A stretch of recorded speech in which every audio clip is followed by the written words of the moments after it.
نحمده ونصلي على رسوله الكريم أما بعد فقد قال الله تعالى في القرآن المجيد أعوذ بالله من الشيطان الرجيم بسم الله الرحمن الرحيم لا يأتيه الباطل من بين يديه ولا من خلفه تنزيل من حكيم حميد صدق الله العلی العظیم۔ یا رب یہ التجا ہے کرم تو اگر کرے، یا رب یہ التجا ہے کرم تو اگر کرے، وہ بات دے زبان میں جو دل پر اثر کرے۔ معزز سامعین اعظام اور حاضرین مجلس، اللہ جل جلالہ کا بے انتہا فضل و کرم ہے کہ اللہ پاک نے مجھے آپ حضرات کے سامنے کچھ کہنے کا موقع عنایت فرمایا۔ دوستو، میں نے خطبے کے دوران جو آیت پڑھی ہے، اس آیت کے علاوہ ایک دوسری آیت کے اندر سیرت نبی صلی اللہ علیہ وسلم کے ہر پہلو اور ہر گوشے اور اس کے تمام کمال و جمال کے ساتھ ایسا رکھ دیا ہے جیسے کوزے میں دریا کو رکھ دیا ہو، اور وہ آیت ہے وَمَا أَرْسَلْنَاكَ إِلَّا رَحْمَةً لِلْعَالَمِينَ۔ اور یہ بات ناقابل تردید حقیقت ہے کہ رب کائنات کے بعد سب سے بڑے محسن نہ ہمارے والدین ہیں، نہ ہمارے دوست و احباب ہیں، نہ ہمارے ساتھی اور ہم نشیں ہیں، نہ ہمارے اہل و عیال ہیں، بلکہ سب سے بڑے محسن اور ساری انسانیت کے محسن اعظم، یہاں تک کہ پوری کائنات کے سب سے بڑے محسن، جن کے چشمہ حیات سے گلشن انسانیت نے زندگی پائی، گیتائے ہستی نے کفر و شرک جیسے خطرناک طوفان سے چھٹکارا پایا، سینکڑوں سجدگاہوں پہ ٹکنے والی پیشانیوں کو ایک ہی معبود حقیقی کی بارگاہ ایزادی میں سجدہ ریز ہونے کا اصول سکھایا، جس سے میری مراد سرور کائنات، فخر موجودات، تاجدار بطحا، پاسبان حرم، ساقیہ کوثر، شافیہ محشر، امام الانبیاء، خاتم الانبیاء، سید المرسلین، رحمت للعالمین، جان عالمین، ہادی جہاں، سرور دو عالم، رسول عربی، نبی امی، تاجدار مدینہ، احمد مجتبی محمد مصطفیٰ صلی اللہ علیہ وسلم کی ذات گرامی ہے، جنہوں نے ہمیں ایک خدا سے ملایا، خدا کا جلوہ دکھایا، جنہوں نے فلک کی بلندی میں، زمین کی پستی میں، دن کی روشنی میں، رات کی تاریکی میں، سورج کی چمک میں، جگنوں کی دمک میں، پھولوں کی مہک میں، قطروں کی براوت میں عرفان ربانی کی شعر کرائی، جنہوں نے خشک میدانوں میں علم و عرفان کے دریا بہائے، جو انسانیت کے غمخوار، جو مظلوموں کے مددگار، جو بے آسرانوں کا آسرا، بیواؤں کا سہارا، یتیموں کے والد، غریبوں کے مولا، درد مندوں کے درمان تھے، اور ایسے کیوں نہ ہوتے آپ صلی اللہ علیہ وسلم کو رحمت للعالمین بنا کر بھیجا تھا۔ اور یہی وجہ ہے کہ آج پوری دنیا پر آپ صلی اللہ علیہ وسلم کے احسانات ہیں، لیکن آج افسوس کی بات یہ ہے کہ وہ مسلمان جو کل تک پوری دنیا پر قیادت اور پاسبانی کر رہا تھا، آج وہ تنزلی کی طرف کیوں جا رہا ہے؟ وہ مسلمان جو کل تک سمندروں اور ہواؤں کو اپنے تابع کیے ہوئے تھا، آج وہ ذلیل کیوں ہو رہا ہے؟ وہ مسلمان قوم جس کی ایک آواز میں چرندے پرندے چند لمحوں کے اندر جنگل کے جنگل خالی کر دیتے تھے، آج ایک چونٹی بھی اس کا حکم ماننے کے لیے کیوں تیار نہیں ہے؟ جن کی صورت دیکھ کر کروڑوں کفاروں نے دین اسلام کو قبول کیا، آج ان کی صورت پر دہشت گردی کا الزام کیوں لگایا جا رہا ہے؟ آخر مسلمانوں سوچو تو صحیح کہ اتنا بڑا انقلاب کیسے آ گیا؟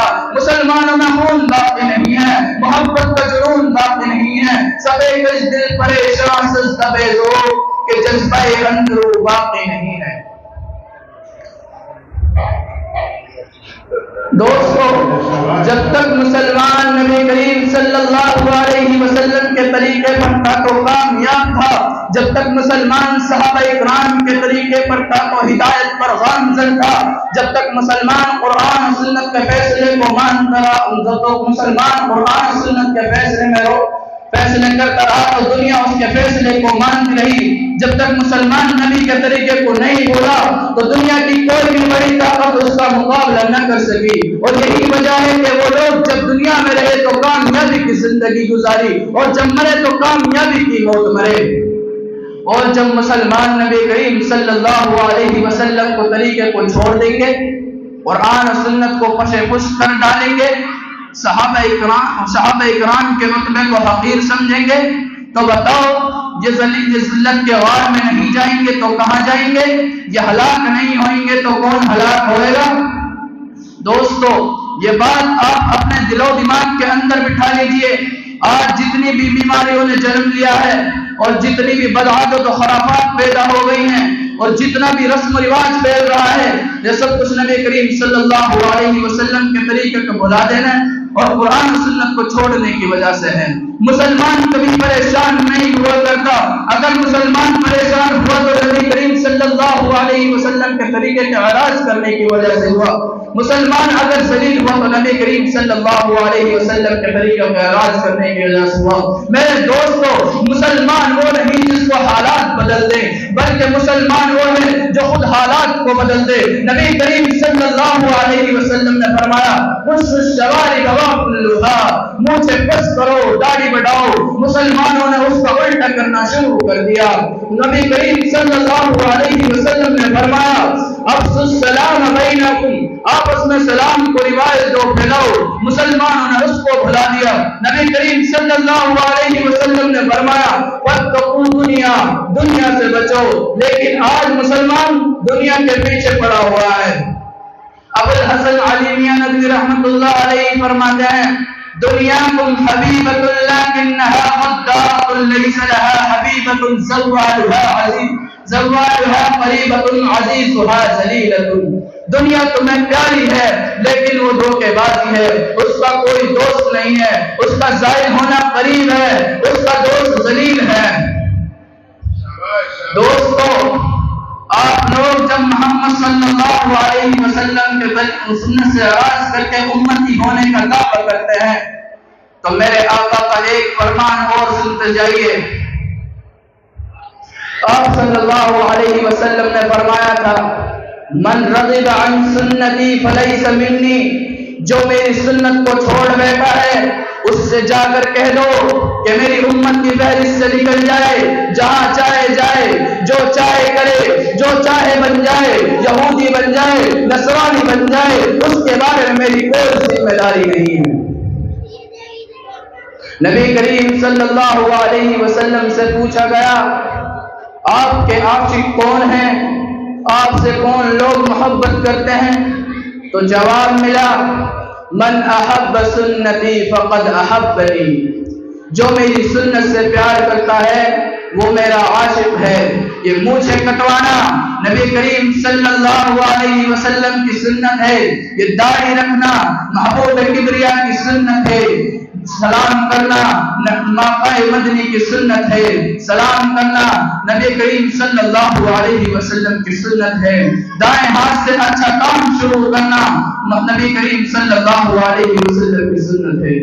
اور اسی طرح ہر کام میں ایک ایک سنت ہوا کرتی ہے اور اسے اپنانے کا حکم دیا گیا، لیکن ہم اس سے بے نیاز ہیں۔ میرے دوستو آپ صلی اللہ علیہ وسلم کو دیوانہ کہا گیا تو کس لیے کہا گیا؟ آپ صلی اللہ علیہ وسلم کو مجنون بھی کہا گیا تو کس لیے کہا گیا؟ آپ صلی اللہ علیہ وسلم کو پاگل بھی کہا گیا تو کس لیے کہا گیا؟ آپ صلی اللہ علیہ وسلم کو ساحر بھی کہا گیا تو کس لیے کہا گیا؟ آپ صلی اللہ علیہ وسلم کو آپ صلی اللہ علیہ وسلم کو سوشل بائیکاٹ کیا گیا تو کس لیے کیا گیا؟ آپ صلی اللہ علیہ وسلم کے جسم اکبر پر غلاظت ڈالی گئی تو کس لیے ڈالی گئی؟ آپ صلی اللہ علیہ وسلم نے بہت کی شدت کی وجہ سے پیٹ پر پتھر باندھے تو کس لیے باندھے؟ یہ ساری کی ساری تکلیفیں جو آپ صلی اللہ علیہ وسلم نے اٹھائی یہ صرف اور صرف اپنی امت کی خاطر اٹھائی۔ اپنی امت کی غم و محبت کی خاطر اٹھائی. جس پیغمبر علیہ السلام نے ہمارے لیے اتنی تکلیفیں اٹھائی ہوں کہ آج اس پیغمبر کا حق نہیں کہ اس سے قلبی محبت کی جائے، اس سے دل لگایا جائے، اس کی لائی ہوئی شریعت پر عمل کیا جائے، اس کے بتائے ہوئے راستے پر چلا جائے. میں انہی چند باتوں پہ اپنی تقریر سماپت کرتا ہوں. وآخر دعوانا والحمد للہ رب العالمین.